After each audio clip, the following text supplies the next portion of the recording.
par rapport à nous, il n'est pas un dictateur. Alors, ici, lorsqu'Israël était parti en captivité, le prophète a commencé à prophétiser. Vous savez, à ce moment-là, Dieu avait permis que son peuple puisse devenir esclave de notre peuple.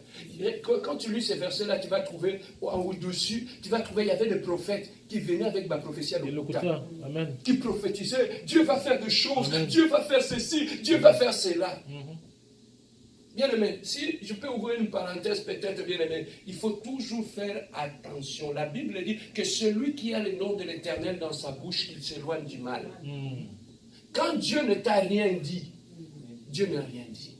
Ça ne te fait pas moins serviteur de Dieu lorsque tu dis que Dieu ne m'a rien dit. Ça ne te diminue à rien. Si tu dis que je n'ai rien vu, ça te diminue à rien. N'inventez pas de prophéties. Ne parlez pas au nom de l'Éternel. Amen. Hein? Il n'y a rien d'horrible dans la vie que de dire des choses que Dieu n'a pas dit.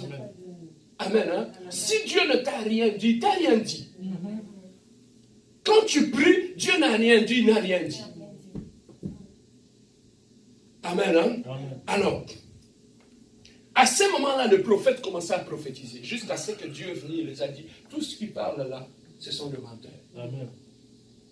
Ce sont des menteurs. Et la situation d'Israël demeurait toujours la même. Alors, jusqu'à ce que, bien aimé, Dieu lui-même a commencé à parler en Israël. Et car quand il a commencé à parler, nous allons tous lire le verset 11 ensemble. Ils ont passé 70 ans en Babylone, en captivité. Alors, qu'est-ce que Dieu lui-même, pendant que le peuple souffrait dans la captivité, Dieu a commencé à parler. Le premier mot que Dieu a dit, verset 11, lisons. Car je connais les projets que j'ai formés sur vous, dit l'Éternel, projets de paix et non de malheur, afin de vous donner un avenir et de l'espérance. Donc, nous comprenons une chose.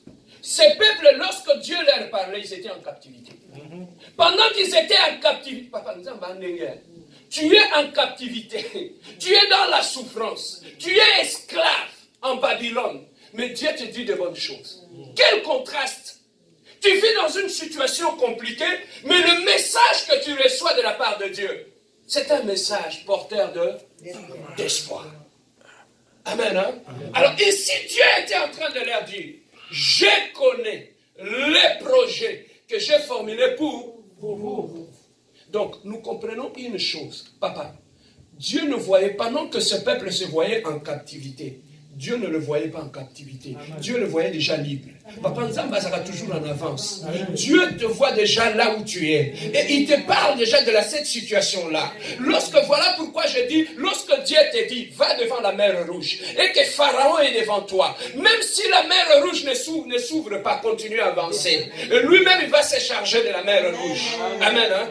C'est que nous avons un Dieu qui sait anticiper les choses, qui sait aller au-devant de son peuple et planifier. Pendant que ce peuple était en captivité, Dieu était en train de leur donner des promesses. C'est que le Dieu que nous avons, c'est un Dieu qui a des projets pour nous. Est-ce que quelqu'un peut dire Dieu a un projet pour moi? Est-ce que quelqu'un peut dire en 2019, Dieu a des projets pour moi? En 2019, Dieu a des projets pour moi. Et quels sont les projets que l'Éternel a pour nous? D'abord, la paix. La paix. C'est que nous comprenons dans l'hiérarchie de bénédiction de Dieu, la première des choses que Dieu cherche lorsqu'il visite l'homme, il donne d'abord la paix. Parce que sans la paix, tu ne peux rien. Sans la paix, tu ne peux même pas prier. C'est que voilà pourquoi la première des choses que le diable attaque dans la vie des chrétiens, c'est de doter la paix. Lorsque tu perds la paix, tu ne peux plus prier. Lorsque tu perds la paix, tu ne peux même pas lire la Bible. Lorsque tu perds la paix, tu ne peux même pas être en paix dans ta propre maison. Voilà pourquoi, bien aimé, le diable attaque d'abord la paix dans la vie de l'homme. La Bible dit un cœur joyeux. C'est un bon remède. Amen. Amen. Hein? Papa, lorsqu'un cœur est joyeux, même si tu n'as pas de l'argent, tu seras en paix. Amen. Amen. Hein? Donc, un chrétien est toujours déséquilibré lorsqu'il perd la paix. Donc, la première des choses, c'est d'abord la paix. Voilà pourquoi Dieu, non, j'aime la parole. Voilà pourquoi Dieu dit, garde ton cœur plus que toute autre chose. Car elle est la source de toutes choses. Amen. Hein? C'est que pourquoi, maintenant je me pose la question, pourquoi Dieu nous demande de protéger notre cœur? Papa, quand tu marches avec Dieu, ce mot Manuel c'est baby, c'est fini. Il colle Kangam. Amen. Hein?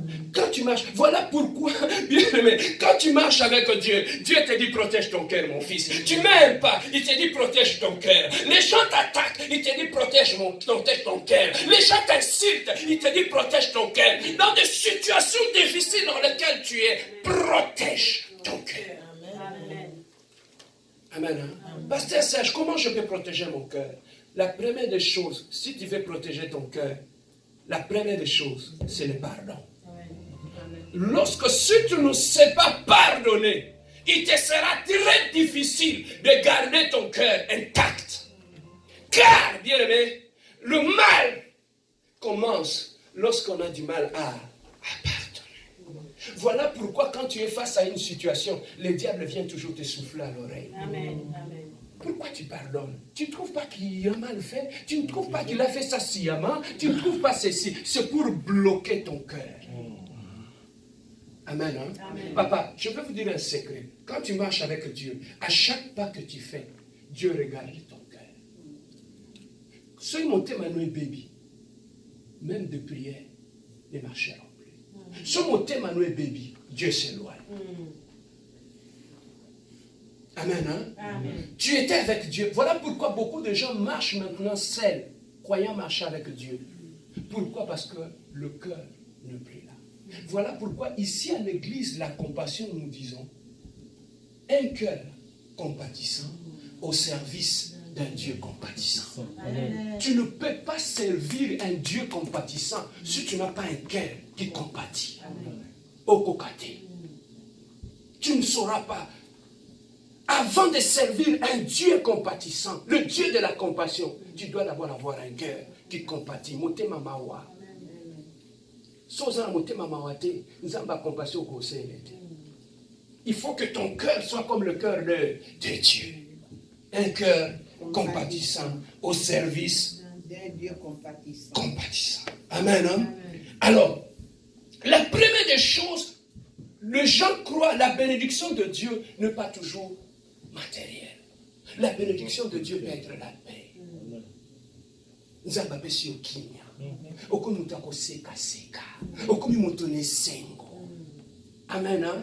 Papa, n'as-tu pas vu que quelqu'un peut devenir jaloux à cause de toi? Pourquoi? Parce que la monnaie a toujours joué. Amen. Hein? Même quand on va au travail, on a fini les fêtes ici, quand on va rentrer, les gens vont commencer à te dire, moi j'étais à Miami, j'étais à ceci, j'étais à cela. Après 2 jours, tu le vois, il commence à ouvrir des capsules à boire. Mais ça c'est quoi? Ce sont des antidépresseurs. Mais tu étais à Miami, non? Et toi tu étais où bien? Moi j'étais nulle part, j'étais à l'église. Ah, tu étais seulement à l'église. Donc quel problème les a-t-il? Mais après, tu ne me verras jamais prendre des antidépresseurs. Car j'ai celui qui donne la paix. Il vit en moi. Amen. Amen, hein? Alors, c'est ça que Dieu nous dit d'abord. Garde ton cœur plus que toute autre chose.